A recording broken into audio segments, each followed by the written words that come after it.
శుక్లాంబరధరం విష్ణుం శశివర్ణం చతుర్భుజం ప్రసన్నవదనం ధ్యాయేత్ సర్వవిఘ్నోపశాంతయే అగజానన పద్మార్కం గజానన మహార్నిశం అనేకదంతం భక్తానాం ఏకదంతం ఉపాస్మహే. ఓం గం గణపతయే నమః. ఓం శ్రీమాత్రే నమః. ఓం శ్రీ గురుభ్యోం నమః. మా ఆది ఆశ్రయాలను చూస్తున్నటువంటి మీ అందరికీ, అలాగే విదేశాల్లో కూడా ఉంటూ నన్ను ఎంతగానో ప్రోత్సహిస్తూ నాకు ఫోన్లు చేస్తూ నిరంతరము నన్ను డౌట్లు అడగడం, మీరు ఫాలో అవ్వడం అనేది చాలా బాగుంది. మీ అందరికీ పేరు పేరున నా హృదయపూర్వక నమస్కారాలు.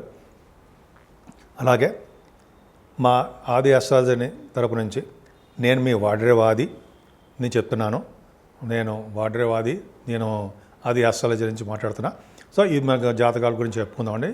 ఇప్పుడు మనం కుజుడు గురించి చెప్పుకుందాం, వక్రగతిలో కుజుడు గురించి చెప్పుకుందాం. చెప్పుకునే ముందర ఏంటంటే, మీ జాతకాలు చూపించుకోవాలన్నా, లేదా పెళ్లి సంబంధాలు ఉంటాయి, కొంతమంది మ్యాచెస్ ఉంటాయి కదండి, మ్యాచింగ్ అది కావాలన్నా తప్పకుండా మేము చెప్తాము. ముందర అన్నిటికన్నా ముఖ్యం ఏంటంటే మీ date of birth, time of birth. అంటే టైమ్ ఆఫ్ బర్త్ అంటే మీరు ఎప్పుడు పుట్టారు, మీ ఏ సంవత్సరంలో పుట్టారో అలా ఆ date of birth, time of birth, place, main important place కూడా అండి. ఆ ప్లేస్ ఆఫ్ బర్త్ కూడా ఉంటే చక్కటి ఫలితాలు వస్తాయి. మీరు ఉద్యోగం కానీ, లేకపోతే వివాహం అవ్వాలన్నా, లేకపోతే ఎప్పుడు ఉద్యోగం వస్తుందని కానీ, ఎప్పుడు వివాహం అవుతుంది, అదే శుభకార్యాలు ఎప్పుడు చేస్తాము, మా ఆదేశాల తరపున నేనే చెప్తూ ఉంటానండి ఎక్కువగాను. ముఖ్యంగా మీరు ఫోన్ చేసినప్పుడు నేను ఫోన్ ఎంగేజ్లో ఉన్నా, నేను షూటింగ్స్లో ఉన్నప్పుడు కొద్దిగా ఫోన్ ఆఫ్ చేస్తూ ఉంటాను. వాటిలో ఉన్నా మీరు ఏమనుకోవద్దు. మీరు జనరల్గా మెసేజ్లు పెట్టండి. మెసేజ్లు పెడితే వాట్సాప్లో నేను తప్పకుండా చూస్తాను. మళ్ళీ నేను ఇమ్మీడియట్గా రెస్పాండ్ అవుతాను. మీకు ఫోన్ చేసి మరి మీకు ఏం కావాలి, మీరు ఏం కావాలనుకుంటున్నారో, మీరు ఏం తెలుసుకోవాలనుకుంటున్నారు అనేది డిస్క్రిప్షన్లో మీరు రాస్తే నాకు అర్థమైపోతుంది.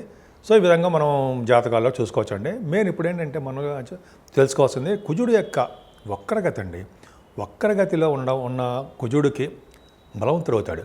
అసలు ఏంటి, ఎలా ఉంటుంది అంటే, మనకి డిసెంబర్ 7వ తారీఖు 2024 ఈ సంవత్సరం నుంచి వచ్చే సంవత్సరం వచ్చే సంవత్సరం 20వ తారీఖు జనవరి 2025 ఈ 45 రోజులు ఉంటాడండి. ఈ 45 రోజులు కూడా కర్కాటక రాశిలో కుజుడు వక్రగతిలో ఉంటున్నాడు. వక్రగతిలో ఉంటున్నాడంటే ఇంతకుముందు నీచ స్థితిలో ఉన్నాడు, ఇప్పుడు వక్రగతిలో విపరీతమైన బలవంతుడుగా ఉంటాడు. కొన్ని రాశుల వాళ్ళకి దోషాలు ఆపాదిస్తాడు, కొన్ని రాశుల వాళ్ళకి విశేషమైన యోగాలు కూడా కలిగిస్తూ ఉంటాడు. సో ఈ 12 రాశుల వాళ్ళకి కుజుడు యొక్క ప్రభావం ఎలా ఉండబోతోంది, 12 రాశుల మీద ఎలా ఉండబోతుంది, 12 రాశుల వాళ్ళకి ఎలా ఉండబోతోంది మనం తెలుసుకుందాం. అంతకంటేనండి, మీకు జరుగుతున్న దశలు అనేది చాలా ఇంపార్టెంట్. ఆ దశల ప్రకారమే మెయిన్ జరుగుతుంది. ఈ కుజుడు వక్రించకపోయినా, దిగ్బలత్వం ఉన్నా ఏమవుతుందంటే ఆ ఫలితాలు ఉంటాయి. కానీ మన రిఫ్లెక్షన్, మనకు జరుగుతున్న దశలు, మనకి జరుగుతున్నటువంటి దశలు, అలాగే మనకు జరుగుతున్నటువంటి గోచార ప్రకారం ఎలా ఉంటుంది, ఈ రెండు యొక్క కాంబినేషన్ ప్రకారం మనం చూసుకుంటాం. అప్పుడే చూస్తాం.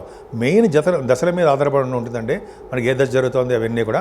సో ఇవన్నీ కూడా మెయిన్ ఇంపార్టెంట్ చూసుకోవాలి. కుజుడు అనేవాడు బలవంతుడు అవుతున్నాడు. 45 రోజుల పాటు అక్కడ దిగ్బలత్వంలో దిగ్బలత్వం కాదు కానీ అక్కడ ఉండిపోయాడు, కర్కాటక రాశిలో ఉండిపోయాడు. సో ఈ రాశిలో ఉండిపోవడం వల్ల ఎలా ఉంటుంది, దేశానికి ఎలా ఉంటుంది, మన రాష్ట్రానికి ఎలా ఉంటుంది, మన మీద ప్రభావం మెయిన్ మన మీదేనండి. రాష్ట్రం గురించి, దేశం గురించి మనకి అంత వద్దు. మన మీద ఎలా ఉండబోతుందో ఇప్పుడు మనం తెలుసుకుందాం. 12 రాశుల వాళ్ళకి ఎలా ఉండబోతుందో ఇప్పుడు తెలుసుకుందాము. కన్యారాశి వాళ్ళకి కుజ స్తంభన వల్ల ఎలా ఉంటుంది అసలు? యాక్చువల్గా మీ కుజుడు మంచివాడా? కాదు. 3వ ఇంటి వాడు 8వ ఇంటి అయ్యాడు. 3వ ఇంటి వాడు అవ్వడం వలన, 3rd హౌస్ లార్డ్ అవ్వడం వలన పాపత్వంలో ఉంటాడు. అష్టమాధిపతి కూడా అవ్వడం వల్ల పాపత్వమే ఉంటుంది. కానీ ఆయన ఉన్న స్థానం మాత్రం 11వ స్థానం. 3, 6, 11 స్థానంలో కుజుడుంటే యోగించాల్సిందే. యోగిస్తాడు కదా, మరి ఖచ్చితంగా యోగిస్తాడు. అక్కడ చెప్పుకుందాం. అసలు ఆయన మీకు ద్వితీయ భావం చూస్తాడండి. అంటే 11వ భావంలో ఉండి 2వ భావం చూడడం వల్ల మీ వ్యాపారాలు విస్తరణ బాగుంటుంది. ముఖ్యంగా భూములు కొనుక్కుంటారు, భూ వ్యాపారం బాగుంటుంది. అలాగే సంపదలు బాగా పెరుగుతాయి, కుటుంబంలో వృద్ధి కలుగుతుంది, ముఖవర్చస్సు పెరుగుతుంది, విద్యలో బాగా రాణించేట్టుగా కుజుడు కూడా చేస్తాడు.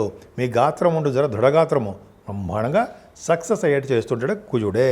అలాగే మీ కుటుంబంలో ధన వృద్ధి ఖచ్చితంగా బాగుంటుంది. మూడో ఇంటి వాడు అయ్యాడు కాబట్టి లాభంలో ఉన్నాడు కాబట్టి మీకు పాపి అయినప్పుడు కూడా మీ సిస్టర్స్ ఉంటారు సరే వాళ్ళకి చాలా బాగుంటుందండి. మీరు ధైర్యాన్ని కూడా వాళ్ళకి ఇస్తూ ఉంటారు. మీకు కొత్త కొత్త ఆలోచనలు వస్తూ ఉంటాయి. వస్త్రాలు కొనుక్కుంటారు, ఆభరణాలు కొనుక్కుంటారు. ముఖ్యంగా వాహన యోగాన్ని కలిగిస్తాడు.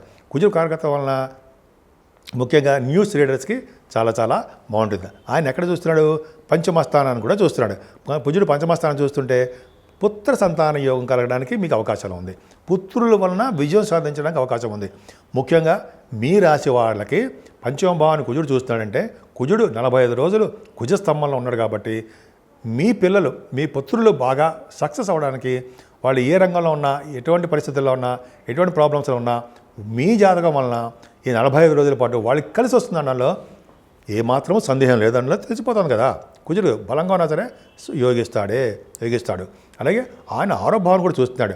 గవర్నమెంట్ సంపదలు, గవర్నమెంట్ ద్వారా ధనము, గవర్నమెంట్ జాబ్లో ఉద్యోగాలు రావడము అవకాశాలు ఉన్నాయి. పొలిటికల్ రంగంలో ఉన్న వాళ్ళు కూడా మంచి యోగం కలిగించడానికే ఎక్కువ అవకాశం ఉందండి. ఆరోగ్యం బాగుందంటే విదేశాలకు వెళ్ళడము, స్టాంపింగ్ అవడము, అక్కడ విదేశాల్లో మీకు పరిస్థితులు అనుగుణంగా ఉండడానికి అవకాశాలు ఉన్నాయి. అది అద్భుతం అండి. ఇంకా అష్టమభావం మీకు అష్టమాధిపతి కూడా అయ్యాడు కదా, ఆయన గురించి చెప్పాలి కదా. అష్టమాధిపతి అంటే ఏంటి? హెల్త్ ప్రాబ్లమ్స్ ఇస్తూ ఉంటాడు, అవునా? కాదు. ఎందుకని? 11వ భావం ఉన్నాడు కాబట్టి హెల్త్ని డెవలప్ చేస్తాడు ఆయన. ప్రాబ్లమ్స్ ఇచ్చినా వాటి నుంచి బయటపడేటి చేసి త్వరగా ఆరోగ్యవంతుడుగాను మిమ్మల్ని చేస్తాడు కుజుడు. పైగా తలవంతలంపుగా మీరు ఖర్చు పెట్టకంటే మీకు సంపాదించేది కాకుండా సంపాదించినది కూడా మీకు యోగాన్ని ఇస్తూ ఉంటాడు.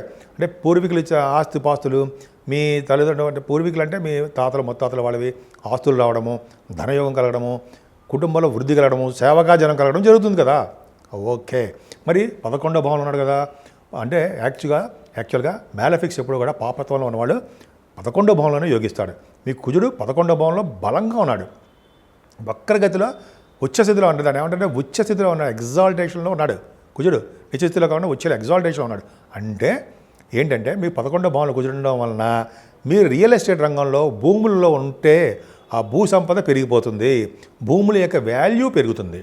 అంతేకాకుండా మీరు భవనాలు కడుతున్నారు అనుకోండి, అంటే అపార్ట్మెంట్స్ అనుకుందాం, వాటిలో కూడా మీరు ధనం సంపాదిస్తారు, త్వరగా అమ్ముడు పోవడానికి అవకాశాలు ఉన్నాయి. కన్యారాశి వాళ్ళకి భూములు కూడా కొనుక్కుంటారు, మీరు అపార్ట్మెంట్స్ కూడా కొనుక్కోవడానికి కన్యారాశి వాళ్ళకి అవకాశం ఎక్కువ ఉంది.